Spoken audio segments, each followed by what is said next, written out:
টিকা পেতে অন্তঃসত্ত্বা ও প্রসূতি নারীদের করতে হবে নিবন্ধন। গণটিকাদানের তৃতীয় দিনেও কেন্দ্রে ভিড় সামাল দিতে হিমশিম। করোনায় 134 জনের মৃত্যু। বুধবার থেকে গণপরিবহন চালুর ঘোষণায় রেলের কাউন্টারে ভিড়। বাস চালুর প্রস্তুতি, হোটেল রেস্তোরাঁয় চলছে ধোঁয়া মোছা। করোনাকালে 11 লাখ রোহিঙ্গা নিয়ে বিপাকে বাংলাদেশ। দেয়া হচ্ছে টিকা, প্রত্যাবাসন ইস্যু আবারও জাতিসংঘে উঠছে সেপ্টেম্বরে। প্রাণ ফিরেছে বুড়িগঙ্গায়। বর্ষা আর কঠোর বিধিনিষেধে নৌযান কারখানা বন্ধে কমেছে দূষণ। নদীর এমন রূপ থাকুক, প্রত্যাশা নগরবাসীর। এবং সিরিজের শেষ টি-20তে সন্ধ্যায় অস্ট্রেলিয়ার বিপক্ষে মাঠে নামবে বাংলাদেশ। শেষটা জয় দিয়েই রাঙাতে চায় টাইগাররা। একাধিক পরিবর্তনের আভাস।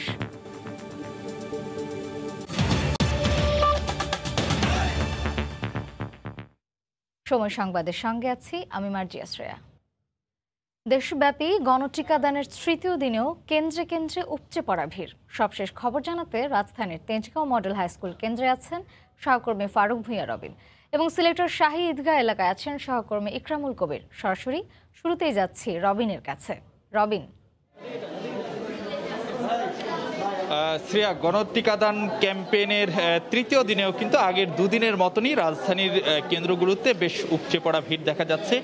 বিশেষ করে পিছিয়ে পড়া জনগোষ্ঠী যাদেরকে টার্গেট করি, অর্থাৎ যারা এই ক্যাম্পেইনের টার্গেট জনগোষ্ঠী, তাদের উপস্থিতি কিন্তু ব্যাপক হারে আজকেও লক্ষ্য করা যাচ্ছে আগের দুদিনের মতন। এবং আমরা এই মুহূর্তে রাজধানীর তেজকুনিপাড়াতে তেজগাঁও মডেল হাই স্কুল, সেখানে আমরা রয়েছি। এখানেও কিন্তু আমরা যেটি দেখতে পাচ্ছি, এখন যে বেলা 12টা পার হয়ে গেছে, কিন্তু এখনো সব শ্রেণীর নারী পুরুষ এখানে অপেক্ষমান রয়েছেন টিকা নেওয়ার জন্য এবং তাদের সবারই স্বতঃস্ফূর্ত উপস্থিতি লক্ষ্য করা যাচ্ছে। এবং আমরা এর আগেও বেশ কয়েকটা কেন্দ্রে আমরা গিয়েছিলাম, সেখানে কিছু কিছু কেন্দ্রে আমরা যেটি দেখছি যে 2 ঘন্টার মাথায় আজকের মতন টিকাদান যে ক্যাম্পেইন কর্মসূচি সেটি শেষ হয়ে গেছে, কারণ যে নির্ধারিত যে টিকা সেটি দেওয়া হয়ে গেছে বলেই কিন্তু সেটি পার হয়ে গেছে। তো আপনারা জানেন যে প্রতিটি কেন্দ্রে 350 মজুদ রাখা হয়েছে, অর্থাৎ বরাদ্দ রাখা হয়েছে দৈনিক টিকা দেওয়ার জন্য সিটি কর্পোরেশন এলাকাগুলোতে, রাজধানী সহ দেশের বাদবাকি সিটি কর্পোরেশন এলাকাগুলোতে। এবং এই কারণে কিন্তু যেহেতু একটি নির্দিষ্ট সংখ্যক টিকা মজুদ রাখা হয়েছে, সেই কারণে অনেক মানুষকে কেন্দ্রে এসে টিকা না পেয়ে ফেরতও তাদেরকে যেতে হচ্ছে। সে নিয়ে কিন্তু অনেক মানুষের মধ্যে হতাশা বা একটু ক্ষোভ লক্ষ্য করা যাচ্ছে। তারা আসলে যেটি বলছেন যে তারা টানা 3 দিন যাবৎ তারা কেন্দ্রে আসছেন, কিন্তু কেন্দ্রে এসে আগের দিনগুলোর মতন আজকেও তারা টিকা না পেয়ে তাদেরকে ফেরত যেতে হচ্ছে। সেই কারণে এই বিষয়টি, এই গণটিকাদান ক্যাম্পেইনে যেন টিকার সংখ্যা বাড়ানো হয়, সেই বিষয়টি কিন্তু যে জনগণের তরফ থেকে একটি দাবি ছিল।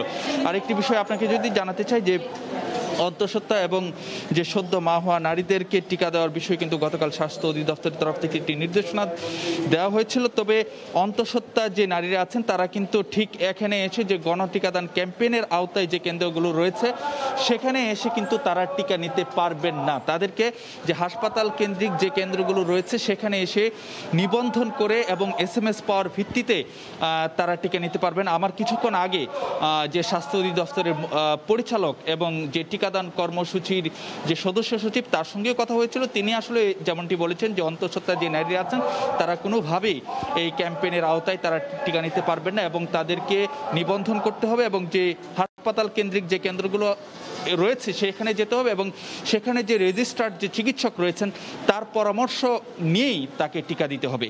তো এই ছিল আমার কাছে রাজধানীর টিকাদান কেন্দ্রগুলোর সবশেষ খবরাখবর। আমরা জানার চেষ্টা করব সিলেটের খবরাখবর আমাদের সহকর্মী ইকরামুল কবিরের কাছ থেকে। ইকরাম, ধন্যবাদ। আমি এখন আছি সিলেট সিটি কর্পোরেশনের 5 নম্বর ওয়ার্ডের এভারগ্রিন যে একাডেমি, সেই একাডেমিতে আছি শাহী ঈদগাহ এলাকার। এই একাডেমির এই 5 নম্বর ওয়ার্ডের আশেপাশে প্রচুর যে যারা টিকা গ্রহণে আগ্রহী তারা এখানে ভিড় করেছে। আমরা এখানে এসে যে জিনিসটা জেনেছি, সকাল থেকে এখানে এতই ভিড় ছিল যে পুলিশ মোতায়েন করা হয়েছে তাদেরকে নিয়ন্ত্রণ করার জন্য। সবার ভিতরে যে একটি আগ্রহ, একটি উৎসাহ উদ্দীপনা আমরা লক্ষ্য করেছি প্রত্যেকটি কেন্দ্রে কেন্দ্রে ঘুরে। যে সিটি কর্পোরেশনের 27টি ওয়ার্ডের 81টি কেন্দ্রে, প্রত্যেকটি কেন্দ্রেই কিন্তু এই ধরনের ভিড় লেগে আছে 3 দিন ধরে। গত শনিবার শুরু হয়েছে সারা দেশব্যাপী যে গণটিকা কর্মসূচি, এবং সিলেট বিভাগের 4 জেলা সহ 419টি কেন্দ্রে এই টিকা দেওয়া হয়েছে। কিন্তু পরবর্তীতে এই সিটি কর্পোরেশন এলাকায় আরও 2 দিন এই কর্মসূচি চালিয়ে যাওয়া হচ্ছে। আজকে এই 3 দিনের কর্মসূচির শেষ দিন। ইতিমধ্যে গত 2 দিনে 47,047 জনকে টিকা দেওয়া হয়েছে 81টি কেন্দ্রের মাধ্যমে। আজকে আমরা দেখতে পাচ্ছি এখানে যে এভারগ্রিন একাডেমিতে আপনারা দেখতে পাচ্ছেন অত্যন্ত সুশৃঙ্খলভাবে টিকা দেওয়া হচ্ছে। একটু বলে রাখা প্রয়োজন যে এই টিকা কার্যক্রম যে শুরু হয়েছিল 7 ফেব্রুয়ারি থেকে, সেই সময় কিন্তু যে ব্যবস্থাটা ছিল রেজিস্ট্রেশন করা লাগতো, রেজিস্ট্রেশন করার পরে একটি কার্ড আসতো, রেজিস্ট্রেশন করার পরে টিকা কার্ড, এবং টিকা কার্ডটা নিয়ে অপেক্ষা করতে হতো, তার মোবাইলে একটি মেসেজ আসতো, মেসেজ না আসা পর্যন্ত তিনি কেন্দ্রে গিয়ে টিকা দিতে পারতো না। কিন্তু এখন যে সুবিধাটা হয়েছে, সবাই একটি এনআইডি বা জাতীয় পরিচয়পত্র ফটোকপি নিয়ে এসেই প্রত্যেকটি কেন্দ্রে কেন্দ্রে ঢুকে যাচ্ছে। এখানে যে পুলিশ সদস্যরা আছেন, এসএমপির পুলিশ সদস্যরা আছেন, তাদের কাছে সেই ফটোকপি দেওয়া হচ্ছে এবং ফটোকপি নিয়ে একে একে তাদেরকে ভিতরে প্রবেশ করা হচ্ছে। আপনারা দেখতে পাচ্ছেন পুলিশ সদস্যরা রয়েছে এবং তাদেরকে যারা আছে পুলিশ সদস্যরা তাদেরকে এখানে লাইনে দাঁড়া করিয়ে রাখানো হয়েছে এবং একে একে সবাইকে যে এখানে টিকা দেওয়া হচ্ছে সেই টিকা কেন্দ্রে নিয়ে টিকা দেওয়া হচ্ছে। এই যে একটি সুশৃঙ্খল পরিবেশ, এতে সবাই সন্তুষ্ট, যারা নগরবাসী তারাও সন্তুষ্ট, এবং এতে করে সময় বাঁচে, এতে করে যে অপেক্ষার একটা সময় যে টিকা যে কার্ডটি পূরণ করে বা কম্পিউটারে পূরণ করার পরে সুরক্ষা.com-এ পূরণ করার পরে যে অপেক্ষা থাকতে হতো কবে টিকা দিবে, কবে টিকা দিবে না, সেই সময়টিকে সে দিতে পারছে কি পাচ্ছে না, সেই সময়টি কিন্তু এখন আর লাগছে না। এখন সকালে এসেই লাইনে দাঁড়িয়ে তারা নির্বিঘ্নে টিকা দিতে পারছে। এতে করে সমগ্র সিলেটের যে 27টি ওয়ার্ড, সমস্ত 27টি ওয়ার্ডের মানুষের মধ্যে একটি উৎসাহ উদ্দীপনা আমরা লক্ষ্য করেছি। মোটামুটি এ ছিল সিলেটের যে সিটি কর্পোরেশন এলাকায় 21টি কেন্দ্রের টিকা দান কর্মসূচি বা গণটিকা উৎসব চলছে, সেই উৎসবের সর্বশেষ খবর। দেশব্যাপী গণটিকা দানের সর্বশেষ জানাচ্ছিলেন সিলেট থেকে, সিলেটের শাহিদগাঁ এলাকা থেকে সহকর্মী ইকরামুল কবির, এবং তার আগে রাজধানীর তেজগাঁ আদর্শ উচ্চ বিদ্যালয় থেকে আমাদের সঙ্গে যুক্ত ছিলেন সহকর্মী ফারুক ভূঁইয়া রবিন। 24 ঘন্টায় ঢাকার বাইরেই করোনা ও উপসর্গ নিয়ে আজও প্রাণহানি শতাধিক, এর মধ্যে ময়মনসিংহের 17 জন। এই মুহূর্তে ময়মনসিংহ মেডিকেল কলেজ হাসপাতালের সামনে আছেন সহকর্মী হারুনুর রশিদ। সরাসরি চলে যাচ্ছি তার কাছে। হারুন, ময়মনসিংহ অঞ্চলে করোনার সংক্রমণ কিছুটা কমলেও মৃত্যুর সংখ্যা কিন্তু ময়মনসিংহ মেডিকেল কলেজ হাসপাতালে আবারও বেড়েছে। গত 24 ঘন্টায় করোনা এবং উপসর্গ নিয়ে 17 জনের মৃত্যু হয়েছে। এর মধ্যে 9 জন করোনা আক্রান্ত ছিলেন এবং বাকি 8 জন উপসর্গ নিয়ে হাসপাতালের করোনা ইউনিটে ভর্তি ছিলেন।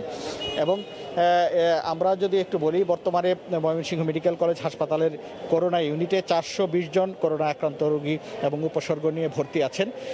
এর মধ্যে গত 24 ঘন্টায় ভর্তি হয়েছেন নতুন করে 40 জন এবং সুস্থ হয়ে বাড়ি ফিরে গেছেন 76 জন।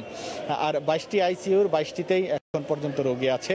তো আমরা হাসপাতালের রোগী এবং তাদের রোগীর স্বজনদের সাথে কথা বলে যে বিষয়টি জানতে পেরেছি, সেটি হচ্ছে কিন্তু এখনও যথেষ্ট রোগীর চাপ রয়েছে। 230টি আসনের শয্যার বিপরীতে 420 জন কিন্তু এখনও ভর্তি আছেন। এবং হাসপাতালের যে নির্ধারিত বেড, এই বেডের বাইরেও কিন্তু হাসপাতালের ফ্লোরে এবং বারান্দায় প্রচুর রোগী আছেন যারা চিকিৎসা নিচ্ছেন, এবং যারা বেডে চিকিৎসা নিচ্ছেন তাদের হাসপাতালের যে সেন্ট্রাল অক্সিজেন লাইন সেটা দিকে তাদেরকে সেবা দেওয়া হয়, এবং যারা ফ্লোরে এবং বারান্দায় আছেন তাদেরকে অক্সিজেন সিলিন্ডার দেওয়া হয়। এবং আমরা যে জায়গাটিতে আছি ঠিক করোনা ওয়ার্ডের সামনে, এখানে দর্শক আপনারা দেখতে পাচ্ছেন যে বেশ খালি সিলিন্ডার রাখা হয়েছে বেশ কিছু, যেগুলো রিফিল করার জন্য ঢাকায় এবং নারায়ণগঞ্জে নিয়ে যাওয়া হবে, সেখান থেকে রিফিল করে আবার এখানে আনার পর রোগীরা এই সেবাটা পাবেন। এবং অনেক দূর থেকে এই রিফিল কাজটা করার কারণে অনেক সময় দেখা যায় যে সিলিন্ডারের সংকট সৃষ্টি হয়। আর সংক্রমণের কথা যদি একটু বলি, ময়মনসিংহে কিন্তু গত 24 ঘন্টায় 208 জনের দেহে করোনা ভাইরাসের উপস্থিতি পাওয়া গেছে এবং নমুনা পরীক্ষা করা হয়েছিল 12,302 জন, এবং শনাক্তের হার 13.95, অর্থাৎ শনাক্তের সংখ্যা কিন্তু বেশ কমেছে এই ময়মনসিংহ অঞ্চলে। তো এই ছিল আমার কাছে ময়মনসিংহ মেডিকেল কলেজ হাসপাতাল থেকে করোনা পরিস্থিতির সর্বশেষ খবর। ময়মনসিংহ মেডিকেল কলেজ হাসপাতাল থেকে করোনা পরিস্থিতির খবর জানাচ্ছিলেন সহকর্মী হারুনুর রশিদ। এদিকে করোনার তৃতীয় ঢেউয়ে ব্রাহ্মণবাড়িয়া জেনারেল হাসপাতালে হু হু করে বাড়ছে রোগী, কিন্তু হাসপাতালে নেই কেন্দ্রীয় অক্সিজেন সেবা। এ অবস্থায় রোগীদের চিকিৎসায় অক্সিজেনের সিলিন্ডারই ভরসা, এতে চরম ভোগান্তিতে পড়ছেন রোগীরা। তবে দ্রুত সময়ের মধ্যে সেন্ট্রাল অক্সিজেন সেবা চালু করার আশ্বাস দিয়েছে জেলা প্রশাসন। ব্রাহ্মণবাড়িয়া থেকে উজ্জ্বল চক্রবর্তীর পাঠানো তথ্য ও জুয়েল রহমানের ছবি নিয়ে রিপোর্ট। ব্রাহ্মণবাড়িয়ায় সম্প্রতি করোনা আক্রান্ত রোগীর সংখ্যা প্রতিদিন আশঙ্কাজনক হারে বাড়ছে। এখানে রয়েছে 250 শয্যার জেনারেল হাসপাতাল, কিন্তু নেই আইসিইউ সাপোর্ট, সেন্ট্রাল অক্সিজেন সেবা এবং পিসিআর ল্যাবের কোনো সুবিধা। এতে ভোগান্তি বাড়ছে রোগী ও স্বজনদের। ক্ষোভ প্রকাশ করেছেন সবাই। এই হাসপাতালে উন্নত কোনো সরঞ্জাম নাই, উন্নত চিকিৎসা হয় না। ব্রাহ্মণবাড়িয়া সদরে কোনো আইসিইউ বেড নেই কোনো পিসিআর ল্যাব এবং সেন্ট্রালি কোনো অক্সিজেন আইসিইউ বেডের ব্যবস্থা করা হোক। রোগীর অবস্থা যদি একটু সংকটাপন্ন হয়, ঢাকায় পাঠানো হয়, সিলেট পাঠানো হয়। এখন পর্যন্ত অক্সিজেন ফ্লোর যে সেন্ট্রাল অক্সিজেন ইউনিট, এটি এখনো তারা চালু করতে পারেনি। এদিকে করোনা আক্রান্ত রোগীদের সব ক্ষেত্রে আইসিইউ প্রয়োজন হয় না দাবি করে জেলা সিভিল সার্জন বলেন, বোতলজাত অক্সিজেনেই রোগীরা সুস্থ হয়ে উঠছেন। সাধারণ অক্সিজেন সিলিন্ডার থেকে হাই ফ্লো করে এই অক্সিজেন সরবরাহ দিলে বেশিরভাগ রোগী ভালো হয়ে যায়। আমাদের কাছে ছিল 200 সিলিন্ডার, আমি 300 সিলিন্ডার যদি পাই, আশা করি আমরা 60-70-100 জন মানুষের সেবা দিতে পারবো। তবে জেলা প্রশাসক আশ্বাস দেন, আগামী এক সপ্তাহের মধ্যে ব্রাহ্মণবাড়িয়া জেনারেল হাসপাতালে সেন্ট্রাল অক্সিজেন সেবা চালু করা হবে। লিকুইড অক্সিজেন ট্যাঙ্কের জন্য যে কার্যক্রম, সেটি কিন্তু নির্মাণ কাজ ইতিমধ্যে শুরু হয়ে প্রায় শেষ পর্যায়ে। খুব শীঘ্রই আমরা আশা করছি যে টিপিসিআর ল্যাবের কার্যক্রম এখানে শুরু হবে। প্রায় 32 লাখ মানুষের জেলায় এখন পর্যন্ত 8115 জন করোনায় আক্রান্ত হয়েছেন। এর মধ্যে প্রাণ হারিয়েছেন 110 জন। সময় সংবাদ, ব্রাহ্মণবাড়িয়া। বুধবার থেকে গণপরিবহনও চলবে শতভাগ যাত্রী নিয়ে। সবশেষ খবর জানাতে এই মুহূর্তে রাজধানীর মহাখালী এলাকায় আছেন সহকর্মী নাজমুস সালেহী। সরাসরি চলে যাচ্ছি তার কাছে। সালেহী, শ্রেয়া, মহাখালী বাস টার্মিনালে আপনি দেখছেন যে পেছনে অনেকগুলো বাস আসলে সারিবদ্ধ করে রাখা হয়েছে, যেগুলো সকাল থেকে এখানে বাস যে শ্রমিকরা রয়েছেন, পরিবহন শ্রমিকরা, তারা এসে সেগুলোকে আসলে ধোয়া মোছার কাজ করছেন এবং আগামী বুধবার থেকে যেহেতু সেগুলো চলাচল শুরু হবে, সুতরাং সেগুলোকে তারা এখন শেষ মুহূর্তের প্রস্তুতি হিসেবে ধুয়ে মুছে পরিষ্কার পরিচ্ছন্ন করছেন।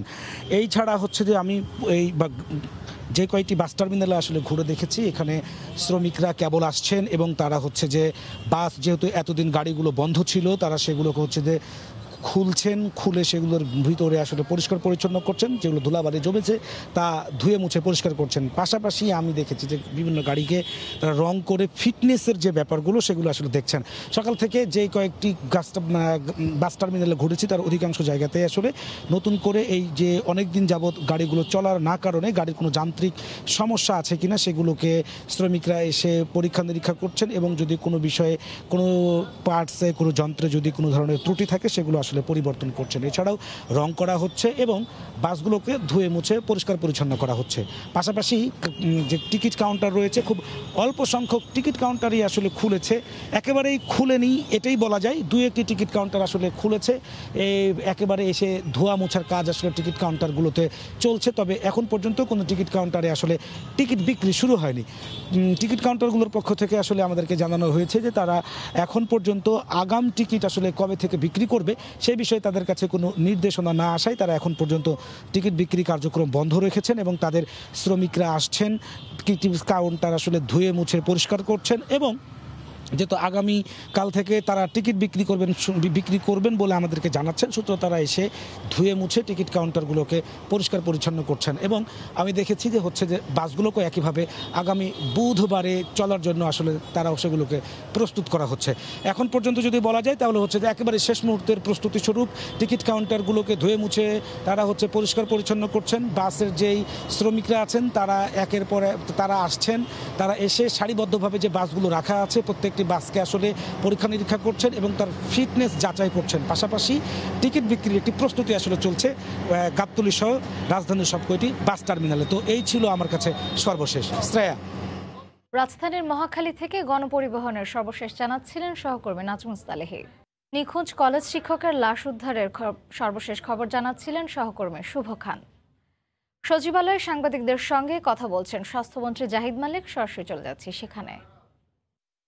এবং কিছু অনীহা ছিল ভ্যাকসিনের প্রতি, সেই অনীহাটা কেটে গেছে এবং ভ্যাকসিনের প্রতি আগ্রহ তাদের অনেক অনেক পরিমাণে বেড়েছে।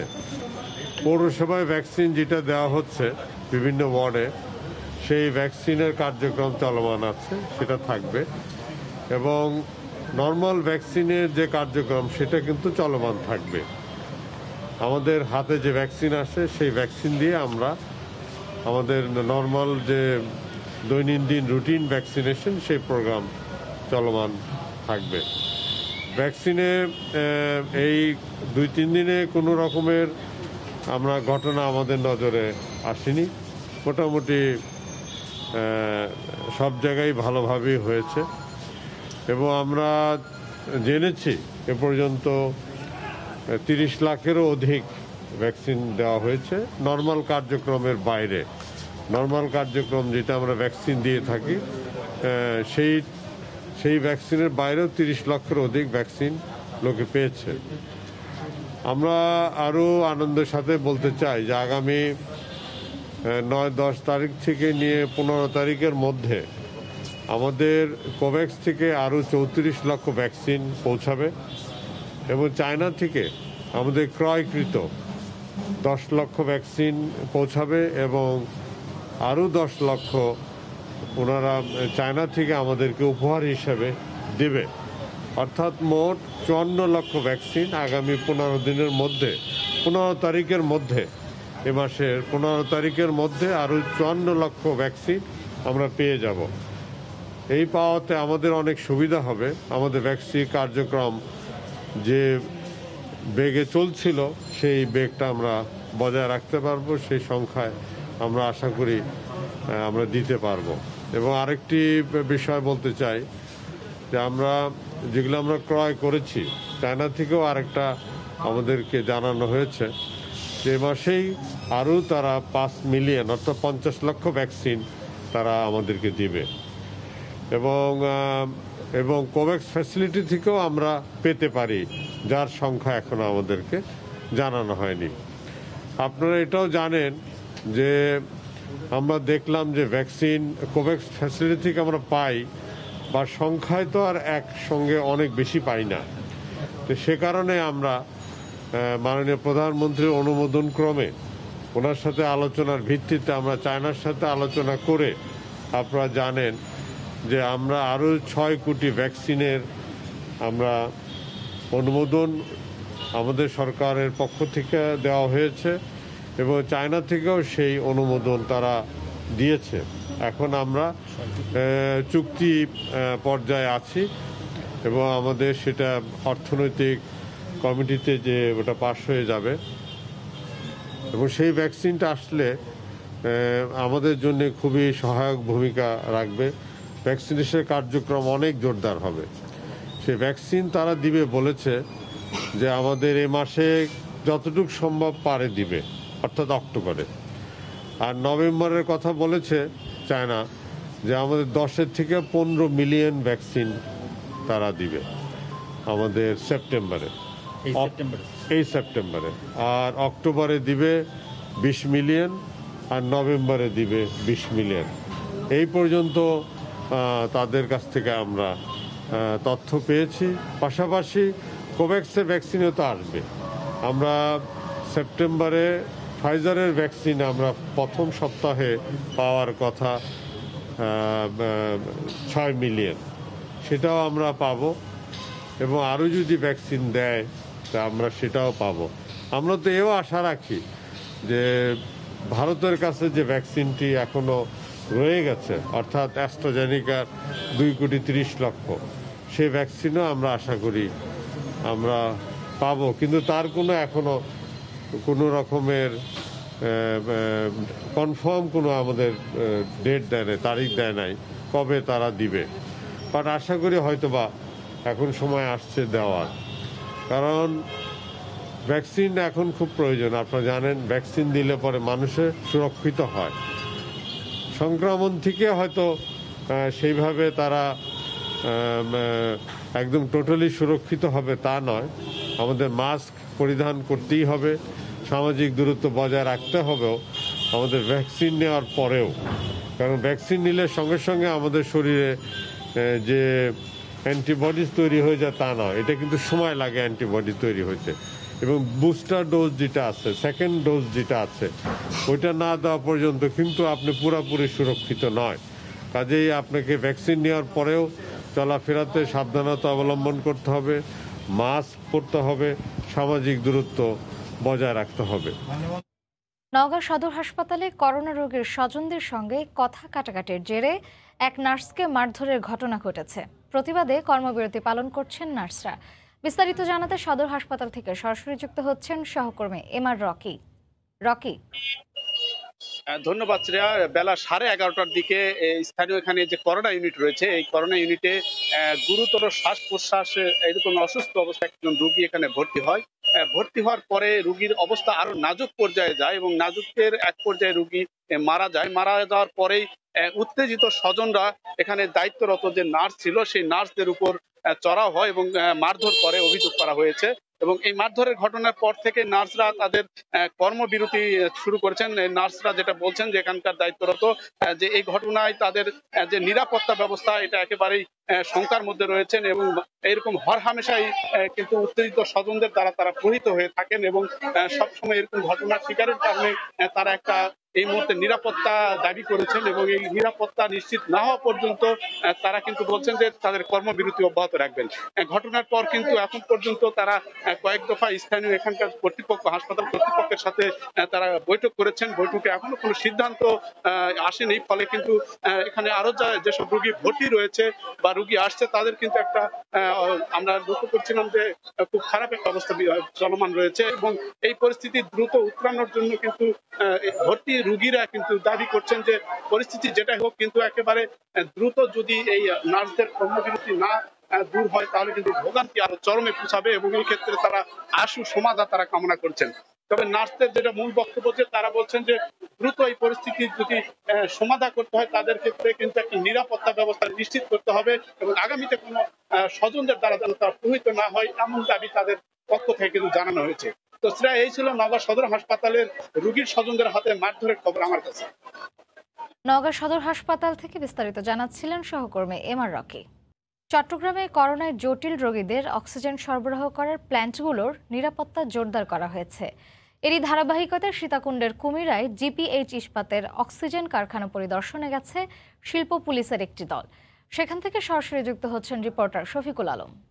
শফিক, আপনি হয়তো জানেন চট্টগ্রামে এই করোনার এই ভয়ঙ্কর মুহূর্তে সবচেয়ে গুরুত্বপূর্ণ হচ্ছে তরল অক্সিজেন, যে অক্সিজেনগুলো সারা দেশে সরবরাহ করছে চট্টগ্রামে সীতাকুণ্ড এবং মিরসরাইয়ে অবস্থিত প্রায় 11টির বেশি ভারী শিল্প কারখানা এবং সেই শিল্প কারখানা প্রতিদিন 230টি যে চাহিদা 230 টন যে তরল অক্সিজেনের চাহিদা রয়েছে সেগুলো অধিকাংশ কিন্তু তারা সরবরাহ করছে।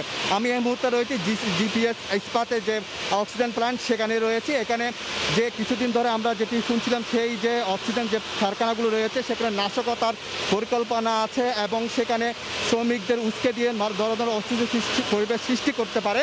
সেই জন্য কিন্তু গত বছরে কিন্তু এই যে শিল্প পুলিশের মাধ্যমে কিন্তু এখানে কঠোর নজরদারি ব্যবস্থা করা হয়েছে এবং সেখানে নিরাপত্তা ব্যবস্থা করা হয়েছে। তারই অংশ হিসেবে আজকে যে জিপিএইচ ইস্পাত যে অক্সিজেন প্ল্যান্ট রয়েছে সেখানে কিন্তু শিল্প পুলিশের একটি বিশেষ দল কিন্তু তারা পরিদর্শনে এসেছেন এবং সে কিন্তু বিভিন্ন বিষয় কিন্তু তারা পরিদর্শন করছেন এবং পরিদর্শন করে কিন্তু তারা নিরাপত্তা জোরদারের বিষয়টি তারা খতিয়ে দেখছেন এবং বিভিন্ন প্ল্যান ঘুরছেন এবং বিভিন্ন স্থাপনা তারা দেখছেন।